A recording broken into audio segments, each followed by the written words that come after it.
Welcome back, Shrub Crafters. Hopefully this video finds you well. On my way to the range, have my old friend here loaded, ready to go. Shitting Fox Modified 2.0. We are capped. We are loaded. That's that L&R replacement lock. In case anyone's wondering, these, bought a bunch of these shirts. They are actual linen shirts. Nice, lightweight, breathable cotton linen. Pure linen, 100%. And this is my, got a couple of these vests, custom made from CNC Sutlery. Super, super nice. I use them because it is a little chilly today. I got, I don't even know what type of hat this is. Some kind of 1903 railroad engineer hat from some famous company. Hang on, let's see. Stormy Chromer. Custom made, custom colors. Wool blend on these wool vests. It's nice because you actually stay warm and cool at the same time. Anyways, I sent out that Shitting Fox L&R lock last week down to Tim at L&R. He took a look at it, said there was something, the hammer screw and something else wasn't quite right. Nothing too crazy out of line. I had sent it down there with a 7/8 flint. He had told me just make sure I'm using 3/4 bevel up. So he tested with a 3/4 by 3/4. And he said that's ideal for my geometry. He did go over everything, made sure it's good. And I just sent it down, and it was actually a little bit rusted when I sent it down because I had kind of given up on that one. Threw it in a box, oiled it, and forgot about it for over a year. So that is back. I just buffed and polished it, got it all back to a nice shine. So I'm going to probably give it another whirl back in this gun. The only issue was when I was putting this bolster in on this drum, I had a hell of a time getting everything right and indexing, so I kind of don't actually want to take it out now.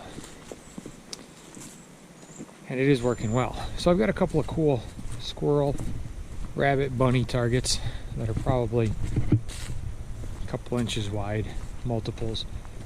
And so I figure we'll see how this actually does as our squirrel small game rifle.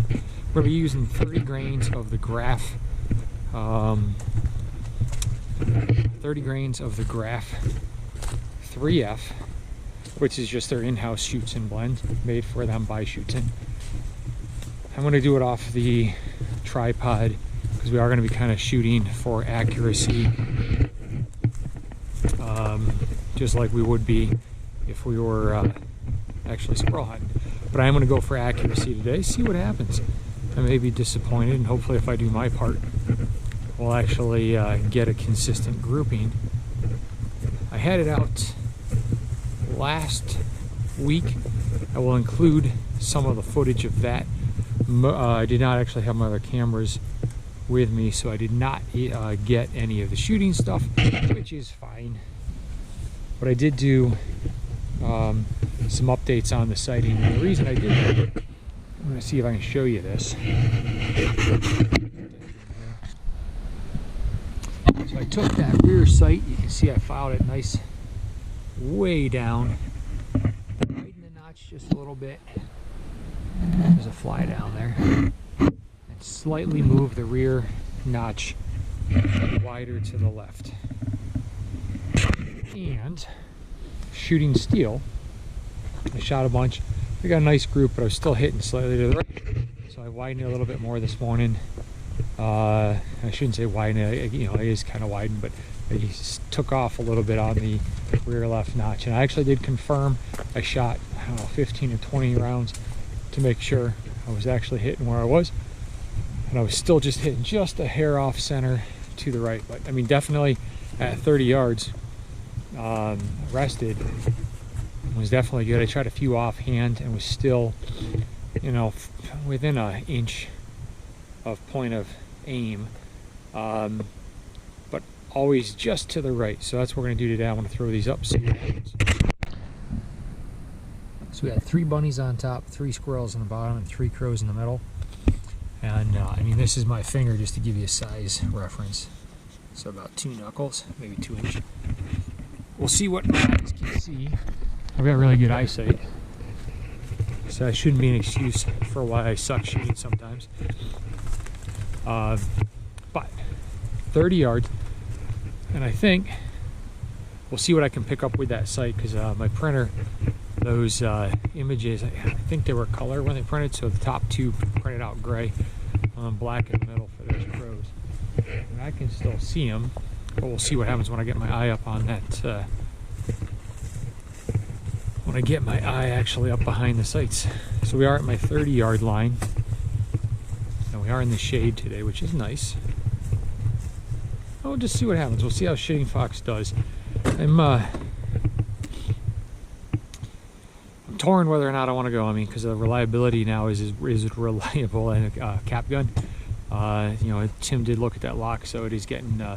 He said we should be good. He sparked it a bunch, and actually even threw in a new flint for me, and then mailed it back no charge. And I make sure he actually doesn't want any money. I mean, he put no charge. I don't mind paying for that, especially for just taking a look and doing a little minor tweaking he just did on that lock. We'll see what happens though.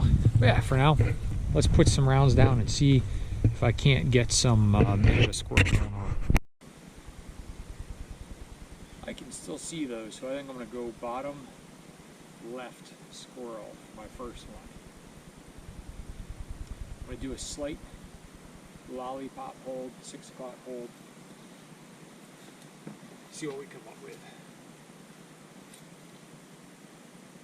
Again, this is for accuracy right now.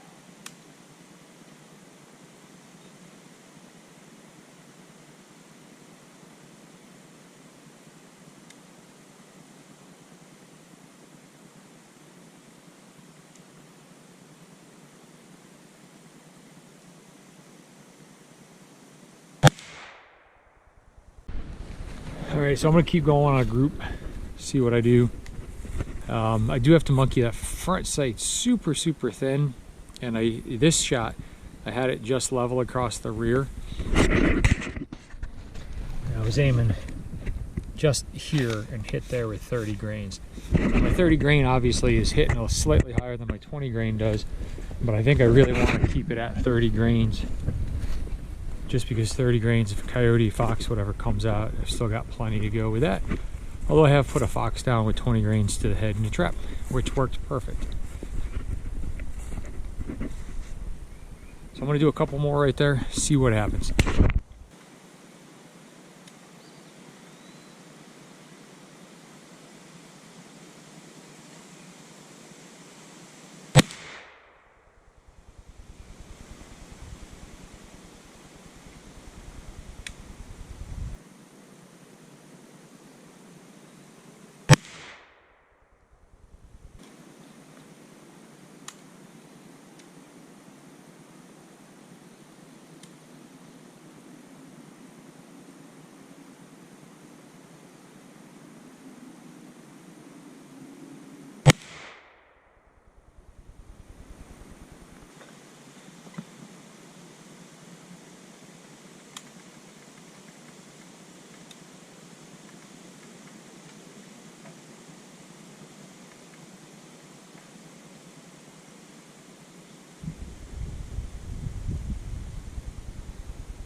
So 3 shots, awesome.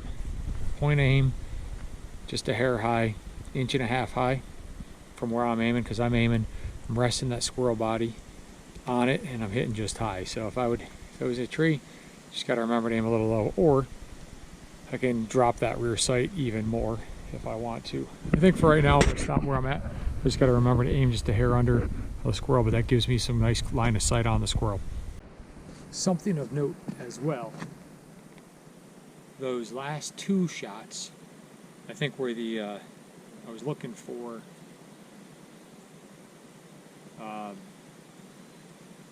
the swage, or the sprue. I was looking for the sprue, and I think the last two shots were Hornady swaged balls, not my hand cut, so I couldn't find them.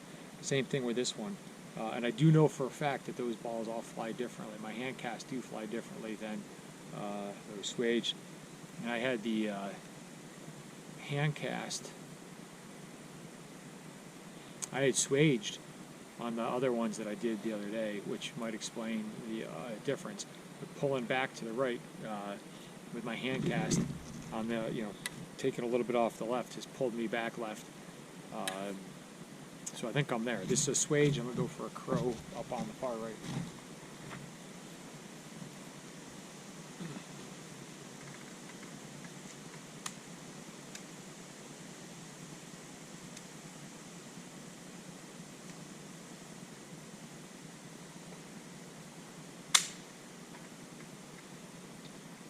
It would help to cap it.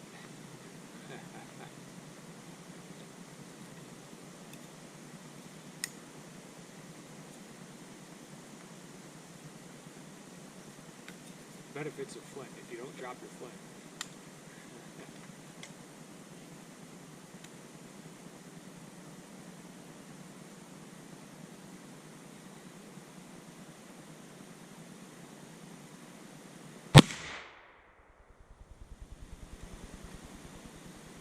Yep. Dead center just above where I was aiming.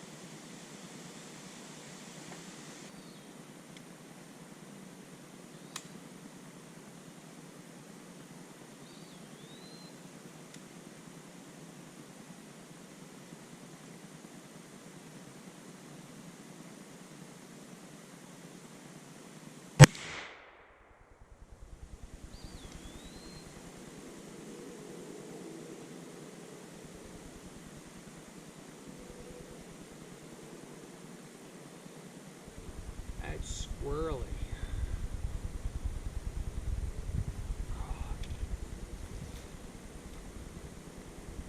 That's a bad flyer. I'll show that one go down. I'm going to load it up again. Something didn't work right. I'm going to aim back at that middle crow.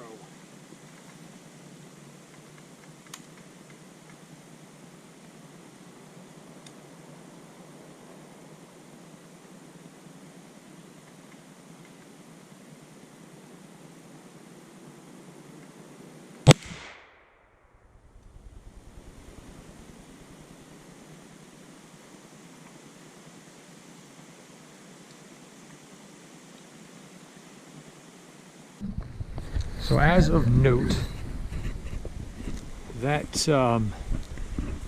that barrel is really crusty right now.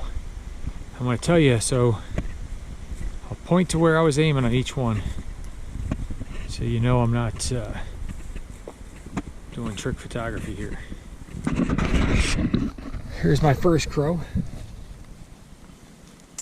Aim right here, 1 inch eye.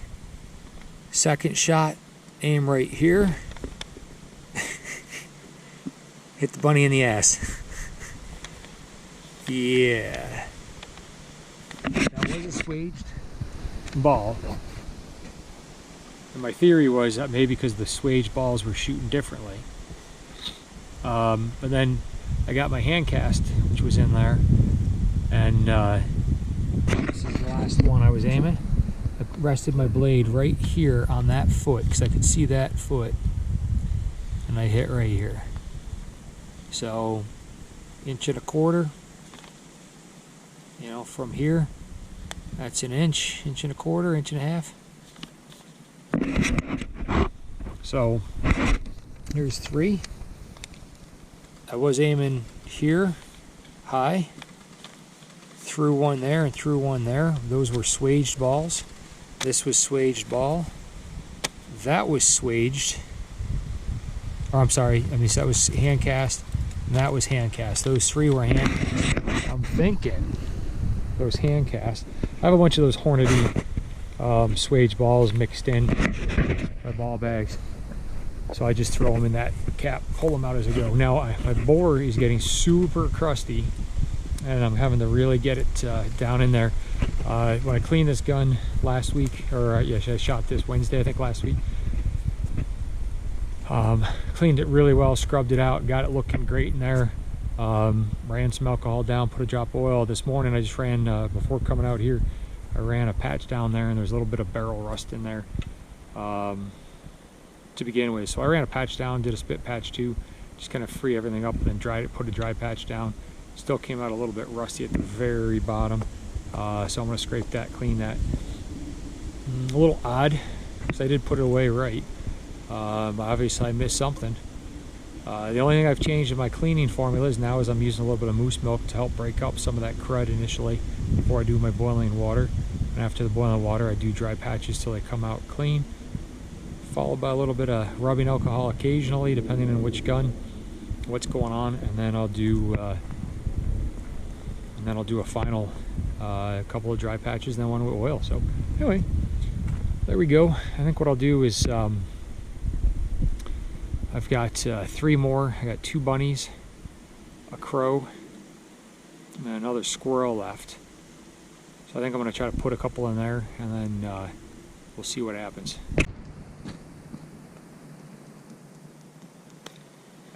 Got them. So we're loaded up. I think instead of doing paper, I'm going to go and do a squat. Aim for the head of the steel target out here like it was a squirrel. See what happens.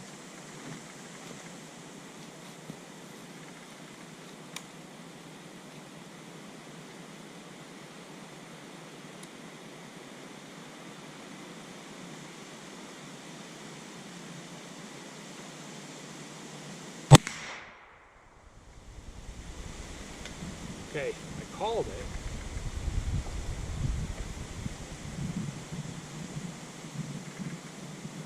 This is where we get to see how bad of a shooter I am.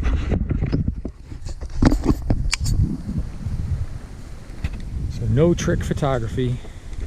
Those of you who are Three Amigos fans, it is trick photography. I was crushed. Come on, you guys know that movie. Little Nettie Goes to War. Martin Short. So 30-yard line. And that's how I would be hunting squirrels. There I am. There you go. Just to show you, I can put bullets kind of where I want them to go. Those flyers have me a little confused, especially being rested. So that tells me something in my loading equation was off. I'm trying to get my patches completely concentric, pushing them down the bore. I do know those 2 were swaged Hornady balls. Let me see. Let's see if I can find. Make you guys dizzy. Nice. Oh, I thought those mushrooms growing out were shot back lead from my steel targets. Let's see. I'll see what I can find here. Got this little nugget bag when I was 10 or 11 years old. Some park somewhere. So for those of you who are not sure what I'm talking about,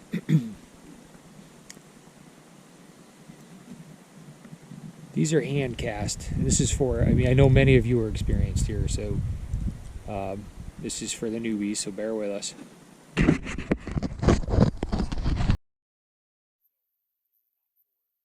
You veterans, you already know this, but that little thing right on top here, that is the sprue, and that's where they come out doing your casting. This one, I'm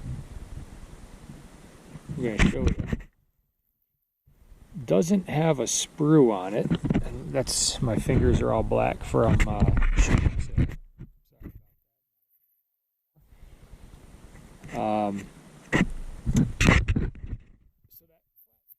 Come out of the mold versus these Hornadies that don't have that.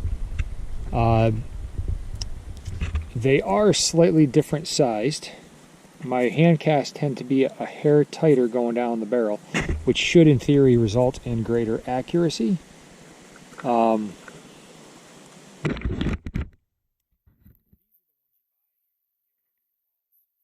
Track of the Wolf, Midway, anybody like that, that's what you're going to get.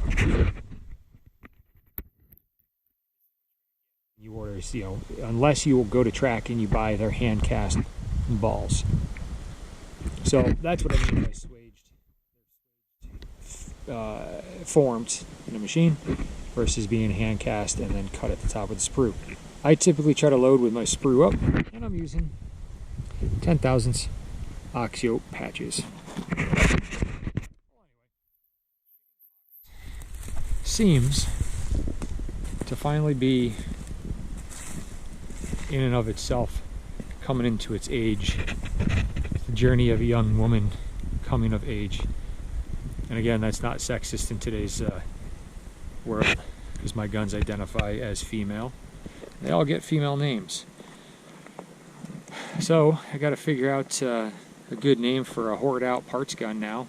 So good horrors names from famous westerns might be where I go with that one. Anyway, Shitting Fox, I think, is done. I do have that L&R lockback, and I don't think I want to put it in this gun. Just because we're having such a great success with it, I don't think I want to change any variables because I finally got it to where I want to be. A 30-yard headshot. So, assuming I can get a nice squatted or leaning against a tree, which is what I normally would do, you know, I get a 20-30 yard headshot. I think if I put, with the trees, fly. We have a monarch. We've got those milk plants that at our house that I've been letting grow year after year, and we actually are trying to cultivate monarch habitat. Yeah, so if I can do a headshot on those squirrels or close to it would be awesome. We'll see what happens this fall. Today, though, yeah, we got all these beautiful pines. This morning, it was tree sex going on everywhere. You can see some of that yellow tips. Yeah, we was outside, and the wind picked up, and there was amazingly yellow dust of just treegasms going on. So I guess it's tree reproductive time, you know, such as spring. Anyway, I hope you enjoyed that. Shitting Fox is, I try to give them credit where their credit's due. The stock came out nice in terms of that rup styling. Really is comfortable on the shoulder. It's got that rounded, what they're known for.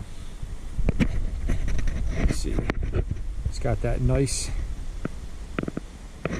round. It really is nice. I mean, that Coleraine barrel, it's 42-inch barrel or something like that, is nice. It's actually a little tight with this Jag, and this is the Super Jag from Log Cabin. Doesn't leave me much space for a cleaning cloth going down. It is pretty tight down this board. You know, the builder did okay. That sight overhangs the one side a little bit. This is nitpicking, but for $1,600, $15.99, 16 something to ship. Remember that cap wasn't secured in place, so that fell off. We glued that back on. I split the stock right here. That little bit of a crack right there. That was from over tightening their bolts, so I put a new bolt in, changed that out. Again, you can see a little bit of run out, hopefully right on the back side here. They didn't leave me much space, so instead of filling in the trigger guard, I actually just drilled and tapped it myself by hand, using hand drill and hand tap, and secured that. So we are super tight. There's no more slop in there. Secured those pinholes better. Put in the new lock. Tighten up those triggers. Started to eliminate the casting line on that trigger, and then I realized I really don't care because it is rough, and it does add a little texture to my finger, so that's fine. This is the one Again, casting marks were never removed off this. There's excessive wobble. Loose when they're set, they're nice, and it is a good trigger. I adjusted that. I remember my little machine screw fix, because their other screw was in there, was stripped out. I had to build up that trigger guard because they didn't let it too deep. I don't know what else. I mean, you just keep going on and on and on. So this, other than them doing the inlet for the barrel and the carving of the stock, everything else has had to be fit to this gun.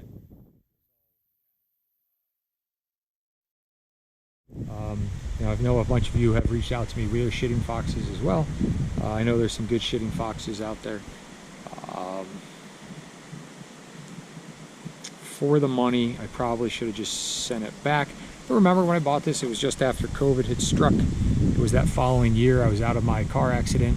Kibblers were back ordered 6 months. I didn't want to wait that long. I wanted a gun for our patriotic lockdown by the country. Again, facetious here. So that's why I went with this, and then I was like, oh, it's just a little thing, and then it just, little thing turned into a bigger thing, turned into a bigger thing, and I was just like, screw this. That lock mechanism, remember, broke. That's right, the lock broke. I had to get a new fly from L&R. That's what started me on getting the replacement lock. The gun would fire and would just drop out of that. That's what resulted into a burn when it dropped next to the touch hole when I was loading. Charred my finger, which left chunks in my hand for quite a while of carbon. Yeah, the gun, you had to set the rear trigger before you could shoot.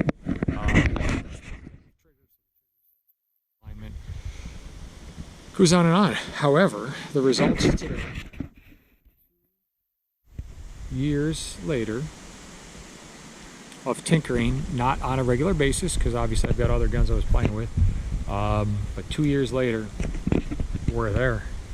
So I don't think I want to put my flintlock back in, even though I really want this to be a flintlock. I just think how good it's shooting right now, I'm afraid I'll jinx myself. But who knows? I may be tempted. That lock is back. Tim fixed the one little problem on the hammer spring, or not the hammer spring, the hammer itself, and the screw wasn't quite right. Didn't fit right. From Sitting Fox, he had said that was from them. Well, his words were it wasn't assembled properly. I think for that, I take no credit on that because I have never assembled locks, so I understand how they work mostly. Just enough to be dangerous if I don't sit and think about what I'm doing. Anyway, there we go. Shitting Fox, I think it's ready for square season. Beautiful. I think we're in the 60s right now with the wind kicking up, and it was in the mid 40s last night. Good sleeping weather, and I'm actually kind of sleepy now. Wonder if it's too late to take a nap. We'll see. Anyway, thanks for watching. Hope you enjoyed, and get out and burn some powder if you can.